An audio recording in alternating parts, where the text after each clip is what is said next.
Subscribe करिए हमारे channel target UP TET CTET को और बेल आइकन को दबाइए।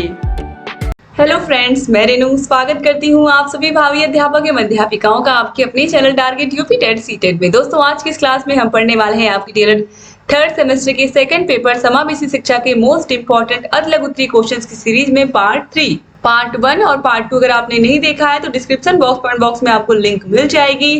पहले यहाँ पर हम देखेंगे 2017 में पूछे हुए सारे के सारे प्रश्न और फिर इसके बाद जितने भी लाइन से सारे के सारे सन के क्वेश्चंस को हम देखते हुए चलेंगे ताकि जो आपकी तैयारी है वो और बेहतर हो पाए। तो क्वेश्चन नंबर 107 है, अन्वेषण विधि के खोज किसने की है? तो प्रोफेसर ई आर्मस्ट्रांग। केवल आर्मस्ट्रांग भी आप याद रख सकते हो, कोई दिक्कत नहीं है। अन्वेषण विधि की खोज किसने की? तो आर्मस्ट्रांग ने की थी। क्वेश्चन नंबर 108 है, 50 से 60 बुद्धि लब्धि वाले बालकों को किस श्रेणी में रखते हैं हम? तो मूर्ख बालकों की श्रेणी में रखते हैं। क्वेश्चन नंबर 109 है, वाणी बाधित बच्चे कौन होते हैं या जिन्हें हम वाक बाधित बच्चे भी कहते हैं? तो ऐसे बच्चे जो हकलाने वाले होते हैं, तुतलापन वाले होते हैं, धीरे धीरे अटक कर बोलने वाले होते हैं, नाक के सुर से बोलने वाले होते हैं, ये सभी बच्चे वाणी दोष से ग्रसित होते हैं। ऐसे बालकों को वाक विकलांग बालक भी कहा जाता है। तो आपको समझ में आ गया होगा कौन से बालक होते हैं? हकलाने वाले, तुतलाने वाले, धीरे धीरे अटक कर बोलने वाले, नाक के सुर से बोलने वाले। क्वेश्चन नंबर 110 पे आते हैं, श्रवण विकलांगता के कितने प्रकार होते हैं? तो 4 होते हैं दोस्तों। अलग अलग प्रकार में बांटा गया किस तरीके से। सामान्य श्रवण विकलांगता होती है, फिर मध्यम होती है, फिर गंभीर होती है, फिर पूर्ण होती है, इस तरीके से। क्वेश्चन नंबर 111 पे है, अल्फ्रेड बिने ने पहला बुद्धि परीक्षण कब किया था? तो 1905 में किया था और ये प्रश्न बार बार बहुविकल्पी प्रश्नों में भी बहुत बार पूछा गया, तो इंपॉर्टेंट क्वेश्चन है। क्वेश्चन नंबर 112 देखिए, 17 में भी पूछा गया, 18 में भी पूछा गया। परामर्श की 2 विधियों के नाम लिखिए। तो निर्देशात्मक परामर्श और अनिर्देशात्मक परामर्श। क्वेश्चन नंबर 113 है, पर्यवेक्षण के कोई 2 प्रकार लिखिए। तो 2018 में और 2023 में पूछा हुआ प्रश्न है। तो निरीक्षणात्मक अथवा संशोधनात्मक पर्यवेक्षण, इसमें क्या होता है? यह पर्यवेक्षण का परंपरागत स्वरूप है। इसमें पर्यवेक्षण अधिकारी सर्वज्ञाता माना जाता है तथा पर्यवेक्षक का मुख्य उद्देश्य केवल त्रुटियों का पता लगाना होता है, यानी कि जो गलतियां हो रही है, जहां पर जो भी मिस्टेक हो रहा है स्कूल में, जहां भी कुछ कमी दिख रही है उसका पता लगाते हैं जो पर्यवेक्षण करने आते हैं। नियंत्रणात्मक पर्यवेक्षण, इसमें क्या होता है? नियंत्रणात्मक पर्यवेक्षण प्रधानाध्यापक एवं शिक्षकों की कठिनाई को जानने के लिए किया जाता है। पर्यवेक्षक शिक्षकों की कठिनाइयों के निराकरण में सहयोग देते हैं। जैसे कि अभी इस समय तो शिक्षक संकुल थोड़ा सा अभी एक ही न्याय पंचायत में कई सारे हो गए। पहले केवल एक शिक्षक संकुल होते थे और अभी ढेर सारे एआरपी बना दिए गए हैं। एआरपी लोगों का मुख्य कार्य जो होता है वो पर्यवेक्षण का ही होता है। विद्यालय में शिक्षकों की समस्याएं, बच्चों की समस्याओं को जानना और उसका निराकरण करना, यही काम होता है उनका। क्वेश्चन नंबर 114 है, डाइट के कोई 2 विभागों के नाम लिखिए। तो पहला है सेवा पूर्व प्राथमिक शिक्षा शिक्षक प्रशिक्षण विभाग, यानी कि पीएसटी। दूसरा है सेवारत शिक्षक प्रशिक्षण क्षेत्र अंतक्रिया नवाचार समन्वय। इसके अलावा और भी डाइट मेंटर होते हैं, अलग अलग कई विभाग होते हैं दोस्तों डाइट के अंतर्गत। 2018 और 2023 में देखिए पूछा हुआ प्रश्न है। क्वेश्चन नंबर 115 है, परामर्श की कोई एक परिभाषा लेखक के नाम सहित लिखिए। तो रॉबिन्सन के अनुसार परामर्श 2 व्यक्तियों के संपर्क की उन सभी स्थितियों का समावेश होता है जिसमें एक व्यक्ति को उसके स्वयं के एवं वातावरण के मध्य प्रभावशाली समायोजन प्राप्त करने में सहायता दी जाती है। क्वेश्चन नंबर 116 है, वाक दोष का अर्थ स्पष्ट कीजिए। विकलांग बालकों में वाणी दोष वाले बालक भी बहुत होते हैं। वाणी दोष वाले बालक या तो ठीक प्रकार से बोल नहीं पाते अथवा उनके द्वारा बोली गई बात श्रोता भली भांति समझ नहीं पाते अथवा देर से समझते हैं। बोलने के दोष के प्रमुख कारण हो सकते हैं उच्चारण संबंधी दोष, देर से बोलने का दोष, हकलाना, ओष्ठ विकृति, जो बच्चे सही से नहीं बोल पाते हैं, कभी कभी उनके होठों में भी कोई विकृति होती है, आवाज की समस्या, श्रवण विकृति, ये सब चीजें भी होती हैं। 2018 में पूछा हुआ प्रश्न है। क्वेश्चन नंबर 117 है, बाल अपराध के कोई 2 कारण लिखिए। तो बाल अपराध एक सामाजिक कारण है जिसमें पारिवारिक कारण भी हो सकता है और भौतिक वंशानुक्रम भी हो सकता है, आसपास का वातावरण भी हो सकता है। 2018 में ही पूछा हुआ प्रश्न है। क्वेश्चन नंबर 118, डाइट के कोई 2 उद्देश्य लिखिए। तो पहला है शिक्षण अधिगम सामग्री का विकास करना। दूसरा है औपचारिक और अनौपचारिक शिक्षा के बीच की दूरी घटाकर इसमें एकात्मकता स्थापित करना। प्राथमिक शिक्षा में अपना योगदान देना, प्राथमिक शिक्षा की गुणवत्ता को बढ़ाना, ठीक है, शिक्षकों का प्रशिक्षण करवाना, ये सभी डाइट में ही होता है। क्वेश्चन नंबर 119 पे आते हैं, विद्यालय पर्यवेक्षण के क्षेत्र बताइए। तो पर्यवेक्षण की निदानात्मक भूमिका, दूसरा है पर्यवेक्षण की मार्गदर्शन संबंधी भूमिका। 2018 में पूछा हुआ प्रश्न है। क्वेश्चन नंबर 120 है, निरीक्षण प्रणाली में सुधार के कोई 2 सुझाव लिखिए। तो सरकारी निरीक्षक विद्यालय का विलेख हो, सरकारी अनुदान के उचित प्रयोग, वित्तीय मामलों की व्यवस्था तथा सरकारी निर्देशों के पालन के अतिरिक्त शैक्षिक कार्यक्रम की भी जांच करे। दूसरा, निरीक्षकों की नियुक्ति करते समय उनकी योग्यता एवं अनुभवों को भी ध्यान में रखा जाना चाहिए। ठीक है, ये सब बातें जब आप ध्यान रखोगे तभी अच्छे निरीक्षण करने वाले अधिकारी आप चुन पाओगे। क्वेश्चन नंबर 121 है, अधिगम अक्षमता वाले बालकों के प्रकार बताइए। तो सामान्य अधिगम अक्षमता और जटिल अधिगम अक्षमता 2 भागों में बांटा गया है। 2018 और 2023 में पूछा गया। दोस्तों 2018 का जो पेपर था लगभग सेम 2023 में वही पूछ लिया था। इसीलिए मैं बार बार आप लोगों से कहती हूँ कि सारे के सारे प्रीवियस ईयर क्वेश्चन पेपर्स भी अलग से अच्छे से पढ़ करके जाया करिए। अलग से भी मैंने करवाया है और सीरीज में तो वैसे भी सारे के सारे क्वेश्चन रहते ही है, तो अलग से भी अगर आप पढ़ोगे तो सारे क्वेश्चन आपको एक जगह मिल जाते हैं, एक ही साल के पूछे हुए प्रश्न। तो इस तरीके से अगर आप अच्छे से तैयारी करके जाते हो तो पिछले साल में पूछे हुए बहुत सारे प्रश्न जो होते हैं वो रिपीट होते हैं, तो इससे आपको पता चल ही गया होगा। क्वेश्चन नंबर 122 पे आते हैं, धीमी गति से सीखने के कौन कौन से कारण है कि बच्चा धीमी गति से सीख रहा है। तो उसकी आर्थिक परिस्थिति हो सकती है, परिवार के सदस्यों का मानसिक स्तर, उसका संवेगात्मक घटक, व्यक्तिगत घटक, ये सभी कारण हो सकते हैं बच्चे के धीरे सीखने के। क्वेश्चन नंबर 123 पे आते हैं, एक अध्यापक दृष्टिबाधित बच्चे की पहचान कैसे करते हैं। तो अध्यापक दृष्टिबाधित बालकों में नेत्रहीन बालकों को आसानी से पहचान सकते हैं। दुर्बल दृष्टि बालकों की पहचान हेतु उनकी चिकित्सा जांच करवा करके उनकी पहचान आसानी से की जा सकती है। ठीक है, और ऐसे बच्चे अक्सर शिकायत करते हैं दिखाई नहीं दे रहा, बोर्ड पर दिखाई नहीं दे रहा है। तो बहुत सारे ऐसे तरीके हैं जिससे हम पता लगा सकते हैं। क्वेश्चन नंबर 124 है, समावेशी बालक किस प्रकार के होते हैं। तो शैक्षिक समावेशी से अभिप्राय उन सभी छात्रों को प्रदान की जाने वाली शिक्षा से है जो अपवंचित वर्ग, भाषा, धर्म, जाति, क्षेत्र, वर्ण, लिंग तथा शारीरिक एवं मानसिक दक्षता से ग्रसित हैं। इस प्रकार के छात्र प्रतिभाशाली एवं शारीरिक रूप से अक्षम दोनों रूप में हो सकते हैं। क्वेश्चन नंबर 125 है, अपवंचन क्या है। तो अपवंचन गार्डन के अनुसार वंचित होना बाल्य जीवन की उद्दीपक दशाओं की न्यूनता है। 2018 में पूछा हुआ प्रश्न है। क्वेश्चन नंबर 126 है, मंद बुद्धि बालकों की बुद्धिलब्धि कितनी होती है। तो मंद बुद्धि बालकों की बुद्धिलब्धि 80 से 85 के बीच होती है, और कहीं कहीं आपको दिखेगा कि मंद बुद्धि बालकों की बुद्धिलब्धि 70 से कम होती है। ठीक है, तो आप कंफ्यूज मत होइएगा। क्वेश्चन नंबर 127 है, सृजनात्मकता के प्रमुख तत्व क्या हैं। ये बहुत इंपॉर्टेंट क्वेश्चन है।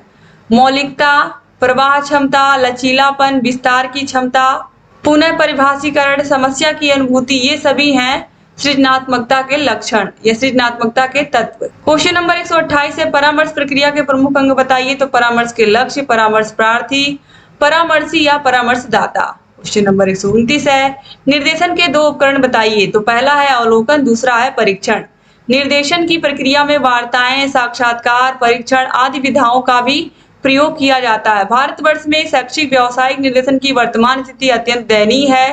प्रशिक्षित निर्देशकों का अभाव, शिक्षकों पर अधिक कार्यभार, माता पिता की जागरूकता में कमी तथा प्रमाणीकृत परीक्षणों की कमी इसके लिए मुख्य रूप से उत्तरदायी है। क्वेश्चन नंबर 130 है, in an enriched curriculum for rapid learners पुस्तक के लेखक कौन है। तो हॉलिंगवर्थ 2019 में पूछा हुआ प्रश्न है। क्वेश्चन नंबर 131 है, पिछड़े बालकों की 2 विशेषताएं बताइए। 2019 में ही पूछा हुआ प्रश्न है। तो पिछड़े बालकों में देखिए सीखने की जो गति होती है वो धीमी होती है, जीवन में निराशा का अनुभव करते हैं, समाज विरोधी कार्यों की प्रवृत्ति, व्यवहार संबंधी समस्याओं की अभिव्यक्ति, जन्मजात योग्यताओं की तुलना में कम शैक्षिक उपलब्धि, सामान्य शिक्षण विधियों द्वारा शिक्षा ग्रहण करने में विफलता। क्वेश्चन नंबर 132 है, मंद बुद्धि बालकों के शिक्षक के 2 गुण बताइए। तो शैक्षिक रूप से पिछड़े बालकों की शिक्षा व्यवस्था निम्नलिखित बिंदुओं पर की जा सकती है।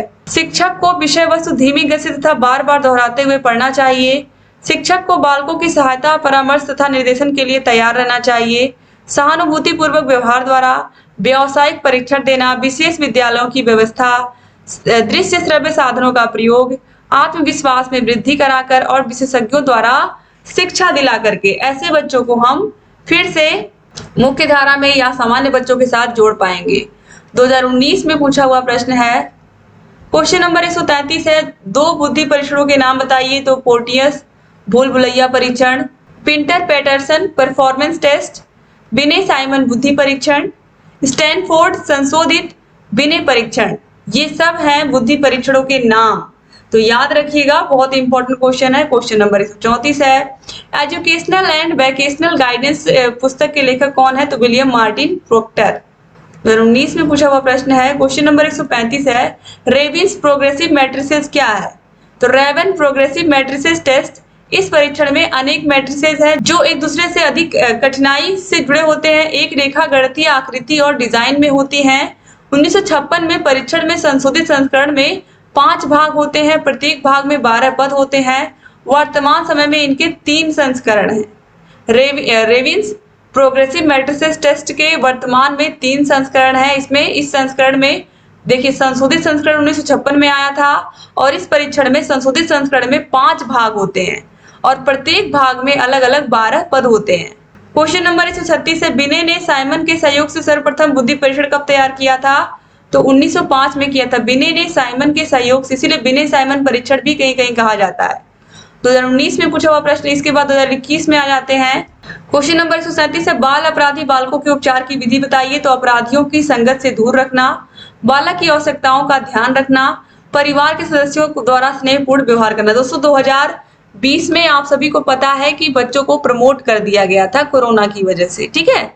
तो फर्स्ट सेमेस्टर और थर्ड सेमेस्टर के बच्चों को प्रमोट कर दिया गया था, इसीलिए देखिए यहाँ पर 2019 के बाद 2021 में क्वेश्चन जो पूछे हुए हैं उनको दिखा रहा है, 20 का नहीं दिखा रहा है। क्वेश्चन नंबर 138 है, मंद बुद्धि बालकों के पहचान या लक्षण बताइए। तो देखिए, जिनकी बुद्धि लब्धि 80 से 85 से कम होती है और ये पढ़ने लिखने में इनको कठिनाई होती है, तो इनके अंदर आत्मविश्वास की कमी होती है। क्वेश्चन नंबर 139 पे आते हैं, अपवंचन क्या है? तो गार्डन के अनुसार अपवंचन बाल्य जीवन की उद्दीपक दशाओं की न्यूनता है। क्वेश्चन नंबर 140 है, वाणी बाधित या वाक दोष बच्चों के लक्षण बताइए। तो उच्चारण संबंधी दोष, देर से बोलने का दोष, हकलाना, थुथलाना, आवाज की समस्या, नाक से बोलना, ये सभी हैं। क्वेश्चन नंबर 141, ये भी 2021 में पूछा हुआ प्रश्न है, प्रतिभाशाली बालकों की 2 विशेषताएं बताइए। तो पहला तो ये है कि ये बच्चे स्पष्टवादी, श्रेष्ठ और फुर्तीले होते हैं। दूसरा, इनमें तर्क करने की योग्यता अधिक होती है। क्वेश्चन नंबर 142 है, मनोविज्ञान शाला कब और कहाँ स्थापित हुई? तो ये इसकी स्थापना उत्तर प्रदेश में 1947 में कहाँ की गई? प्रयागराज में की गई। क्वेश्चन नंबर 143 है, श्रवण विकलांगता के प्रकार बताइए। तो देखिए, श्रवण यानी कि सुनने संबंधी विकलांगता, तो चालकीय श्रवण दोष, मिश्रित श्रवण दोष, संवेदनिक श्रवण दोष, मध्यकर्ण श्रवण दोष और प्रकार्यात्मक श्रवण दोष।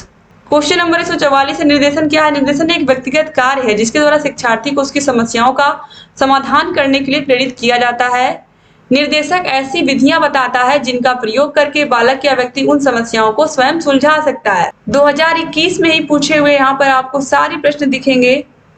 क्वेश्चन नंबर 145 है, टेलर फ्रेम का उपयोग किस तरह के बालकों हेतु किया जाता है? तो टेलर फ्रेम का एक डिजाइन होता है, जैसे ब्रेल लिपि में दृष्टिबाधित बच्चे, यहाँ पर ब्रेल होगा, ब्रेल लिपि में जिस प्रकार दृष्टिबाधित बच्चे श्रवण करके या सुन करके या स्पर्श करके समझते हैं, उसी प्रकार दृष्टिबाधित बच्चे टेलर फ्रेम की मदद से गणित के पेपर को हल करते हैं, ठीक है। तो यानी कि ऐसे बच्चे जो दृष्टिबाधित होते हैं उनको ये काम आता है। क्वेश्चन नंबर 146 है, हकलाने के 2 कारण बताइए। तो पहला है वंशानुक्रम, दूसरा है वातावरण, और ये पहले भी आपको मैं बता चुकी हूँ। क्वेश्चन नंबर 147 पे आते हैं, समावेशी शिक्षा, असमावेशी शिक्षा की 2 विशेषताएं बताइए। तो पहला है, छात्रों के अंदर आत्मविश्वास का उदय किया जाता है समावेशी शिक्षा के अंदर। यानी कि आपको किसी भी प्रकार की कोई भी समस्या है, आप किसी भी प्रकार से शारीरिक रूप से अक्षम है, लेकिन आपके अंदर किस तरीके से एक शिक्षक आत्मविश्वास जगाता है, किस तरीके से वह जीवन जीने के लिए आपको प्रेरित करता है, यही सिखाती है समावेशी शिक्षा। बच्चों को आत्मनिर्भर बनाया जाता है और उनको मुख्य धारा से जोड़ा जाता है, ठीक है। समाज की मुख्य धारा से जोड़ देते हैं और वो बच्चे आत्मनिर्भर बन जाते हैं और अपना जीवन निर्वहन खुद करने लगते हैं। यही होती है समावेशी शिक्षा की विशेषता। क्वेश्चन नंबर 148 है, श्रवण विकृति से क्या समझते हैं? श्रवण विकृति यानी कि सुनने में समस्या। तो किसी व्यक्ति द्वारा पूरी तरीके से आवाज सुनने में अक्षम होना श्रवण विकृति कहलाता है। यह श्रवण तंत्रिका के अपर्याप्त विकास के कारण श्रवण संस्थान की बीमारी या चोट लगने की वजह से हो सकते हैं। क्वेश्चन नंबर 149 है, निर्देशन के 2 प्रमुख उद्देश्य बताइए। तो पहला है, छात्रों को उनकी योग्यताओं व शक्तियों का ज्ञान कराना। दूसरा है, छात्रों को उसकी समस्याओं को स्वयं समाधान करने के योग्य बनाना। 2021 में ही पूछा हुआ प्रश्न है। क्वेश्चन नंबर 150 है, वाक दोष के प्रकार बताइए। तो प्रक्रियात्मक उच्चारण दोष, हकलाना, आवाज की समस्या, अयोग्य वाणी के दोष, कम सुनने वाले बालकों की वाणी की समस्या, देर से बोलने का विकास आदि। क्वेश्चन नंबर 151 है बुद्धिलब्धि का सूत्र बताइए। 2016 में, 2017 में, 2021 में लगभग हर साल बुद्धिलब्धि आपको किसी न किसी क्वेश्चन में देखने को मिल ही जाता है। तो बुद्धिलब्धि आईक्यू बराबर मानसिक आयु बटे वास्तविक आयु गुणे 100। क्वेश्चन नंबर 152 है पर्यवेक्षण का क्या अर्थ है। तो पर्यवेक्षण एडम्स और डिकी के अनुसार पर्यवेक्षण संस्थाओं के सुधार के लिए एक नियोजित कार्यक्रम होता है। 2022 में पूछा हुआ प्रश्न है निदान और उपचार को समझाइए। तो किसी समस्या का जब हम पता लगा लेते हैं बच्चे की विषयगत कमजोरी, बच्चा किस विषय में कमजोर है, तो वो निदान हो गया, समस्या का पता लगाना। और जब समस्या का हल हम ढूंढते हैं या हल उसका करते हैं तो ये होता है उपचार। उपचार में समस्या का समाधान करते हैं, चाहे बच्चे को एक्सरसाइज कराकर, अभ्यास कराकर, उसको बार बार चैप्टर को रिवाइज कराकर। क्वेश्चन नंबर 154 है पर्यवेक्षण एवं निरीक्षण में अंतर बताइए। तो पर्यवेक्षण इसमें हम सिर्फ गुणवत्ता को बढ़ाने का प्रयास करते हैं और निरीक्षण में हम कमियों को भी दर्शाते हैं। क्वेश्चन नंबर 155 है मनोविज्ञान शाला उत्तर प्रदेश में कब और कहां स्थापित की गई थी। तो 1947 में इलाहाबाद में स्थापित की गई थी। ठीक है, क्वेश्चन नंबर 156 पे आते हैं परामर्श में सहयोग देने वाली दो संस्थाओं के नाम लिखिए। तो पहला है मनोविज्ञान शाला उत्तर प्रदेश, दूसरा है जिला चिकित्सालय। क्वेश्चन नंबर 157 है परामर्श के दो उद्देश्य लिखिए। तो परामर्श के उद्देश्य लिखिए तो अपनी समस्या का समाधान मिल जाता है और पथ प्रदर्शित हो जाता है परामर्श के माध्यम से। 2022 में ही पूछे हुए सारे के सारे प्रश्न आप देख रहे हो यहाँ पर। क्वेश्चन नंबर 158 है शिक्षण और निर्देशन में एक अंतर लिखना। तो शिक्षण का अर्थ होता है पढ़ाना और निर्देशन में हम निर्देश देते हैं। क्वेश्चन नंबर 159 है विशिष्ट बालक किन्हें कहते हैं। तो जो बालक शारीरिक रूप से विकलांग या मंद बुद्धि के होते हैं वो सब विशिष्ट बालक कहलाते हैं, जिसमें प्रतिभाशाली बालक भी आते हैं। क्वेश्चन नंबर 160 है शारीरिक विकलांग बालक कौन होते हैं। ऐसे बालक दृष्टिबाधित, अस्थिबाधित, मूक बधिर ये सारे बच्चे होते हैं। 2022 में पूछा हुआ प्रश्न है। क्वेश्चन नंबर 161 पिछड़ापन मापने की इकाई क्या है। तो हम बुद्धिलब्धि के माध्यम से बच्चों का निरीक्षण करते हैं कि कौन से बच्चे मंद बुद्धि के हैं और कौन से पिछड़े बच्चे हैं। क्वेश्चन नंबर 162 है अपंगता के दो कारण बताइए। तो जन्मजात और दुर्घटना ग्रसित भी हो सकता है। क्वेश्चन नंबर 163 है समावेशी शिक्षा का सूक्ष्म आशय बताइए। तो समावेशी शिक्षा सभी बच्चों को समान ऊंची शिक्षा देने की बात करती है, फिर चाहे बच्चा किसी भी समाज, जाति, धर्म से आता हो, बच्चों को समान शिक्षा देने का अधिकार है। यही चीज सिखाया गया दोस्तों हमें कि बच्चा किसी भी जाति, धर्म, समुदाय से आता हो, हमें उससे मतलब नहीं है। अगर बच्चा हमारी कक्षा में आ गया है तो उसको शिक्षा देना एक शिक्षक के रूप में हमारा धर्म है, सबसे बड़ा यही धर्म है। क्वेश्चन नंबर 164 है शैक्षिक उपलब्धि का सूत्र बताइए या बुद्धिलब्धि का सूत्र बताइए। तो मानसिक आयु बटे वास्तविक आयु गुणे 100। क्वेश्चन नंबर 165 है श्रवण विकृति क्या होती है। तो जिन बच्चों को सुनने में समस्या होती है इसे हम श्रवण विकृति कहते हैं। क्वेश्चन नंबर 166 है आवाज की समस्या के दोष क्या क्या हैं। तो तुतलाना, हकलाना, बोलते समय हिचकिचाना, शब्दों को का ठीक से उच्चारण न कर पाना, ये सभी क्या है आवाज की समस्याएं तो है। अटक अटक कर बोलना। तो इस तरीके से यहाँ पर सारे के सारे प्रश्न आपके अति लघु उत्तरीय भी खत्म होते हैं 3 पार्ट में। तो अगर अभी तक आपने हमारे सारे के सारे विषयों के 8 से 8 विषयों के नोट्स नहीं लिए हैं, सारे विषयों की क्लासेस, सारे विषयों की मास्टर क्लासेस, सारे विषयों के चैप्टर वाइज टेस्ट, सारे विषयों की प्रीवियस ईयर क्वेश्चन पेपर, सारे विषयों की राजन सीरीज, पवन सीरीज की ये पूरी की पूरी पीडीएफ, ये सब आपको मिलेंगे हमारे ऐप अस्तित्व अकेडमी ऐप पर। ऐप की लिंक आपको मिल जाएगी डिस्क्रिप्शन बॉक्स और कमेंट बॉक्स में। यहाँ कॉन्टेक्ट नंबर मैंने दिया हुआ है, जहाँ कहीं कोई भी डाउट हमसे पूछते रहिए। चैनल से बने रहिए और ऐसे ही क्लासेस को देखते रहिए। Thank you so much class को पूरा देखने के लिए। डिस्क्रिप्शन बॉक्स और कमेंट बॉक्स में आपको लिंक मिल जाएगी सारे विषयों की। आप चाहे इस पर कॉल करिए या मैसेज करिए, आपका रिप्लाई दिया जाएगा। तो चैनल से बने रहिए दोस्तों। अगर चैनल को सब्सक्राइब नहीं किया तो सब्सक्राइब भी कर लीजिए और क्लास को शेयर नहीं किया तो शेयर भी कर लीजिए। जय हिंद।